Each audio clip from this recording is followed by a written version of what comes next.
জাহাঙ্গীরনগর বিশ্ববিদ্যালয় চালু করে রাখছি, তাহলে বন্ধ রাখবো।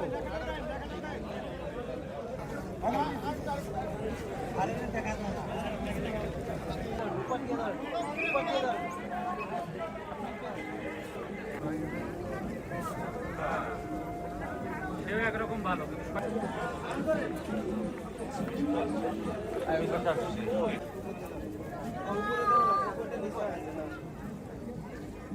আমাদের সাধারণ মানুষ এবং ব্যুরোক্রেসি থেকে শুরু করে সর্বস্তরে নৈতিক অবক্ষয়।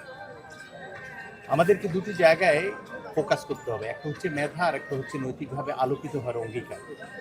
আমরা বিশ্বাস করি গণঅভ্যুত্থানের পর সেই অঙ্গীকার বাস্তবায়নের একটি সুযোগ তৈরি হয়েছে। নতুন সরকারের কাছে প্রত্যাশা শুধুমাত্র মেধা নয়, নৈতিকভাবে আলোকিত মানুষ তৈরি করে আমরা মহান মুক্তিযুদ্ধে যে দেশটি স্বাধীন করেছি যে স্বপ্ন নিয়ে, সেই স্বপ্ন বাস্তবায়নে অন্য যে কোনো সময়ের চাইতে অধিক ভূমিকা রাখবে।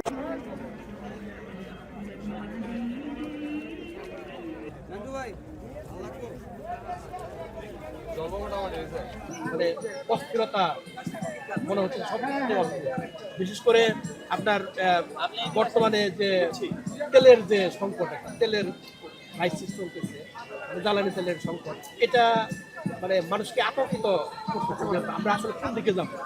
আমরা চাই যে মানে কোনো দিকে যেন কোনো আতঙ্ক না থাকে, আমরা স্বাধীনভাবে এই স্বাধীনতার দিনে আমরা স্বাধীনভাবে বাঁচতে চাই, ভবিষ্যতে যেন মানে কোনো কিছুতে যেন মানে আতঙ্কিত না থাকে।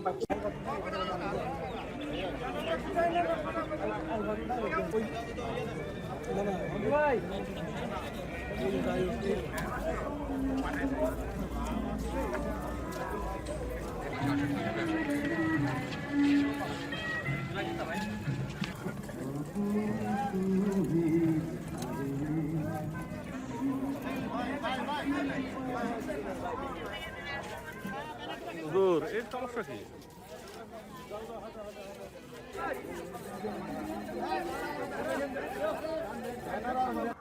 কিন্তু মাঝে মাঝেই আমরা ভৌগোলিক কারণে বাংলাদেশকে বিভিন্ন রাষ্ট্রের এই খবরদারির কারণে বাংলাদেশটি স্বাধীনভাবে মাথা উঁচু করে দাঁড়াতে পারেনি।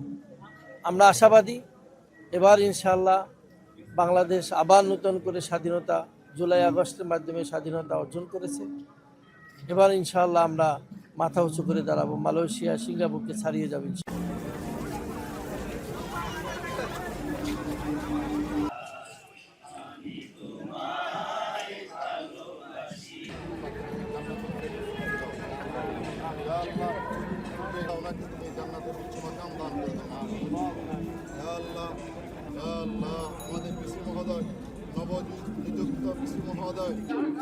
স্বাধীনতার ৫৫ বছর পার হইতে চলল, কিন্তু আমরা আমাদের স্বাধীনতা বলতে আমরা যেটা বুঝতাম সার্বভৌমত্বই, তখনকার যুগে ছিল সার্বভৌমত্ব। কিন্তু আমাদের যে প্রত্যাশাটা ছিল একটা স্বাধীন বাক স্বাধীনতা আছে, বা আমাদের সামাজিক শারীরিক যত স্বাধীনতা আছে, আমরা সেই স্বাধীনতাগুলো কিন্তু এখনো পাইনি।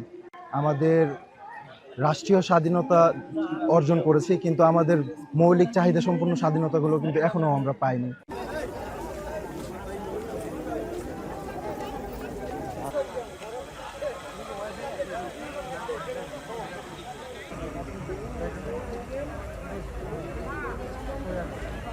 Jelajahi cara baru mendapatkan informasi.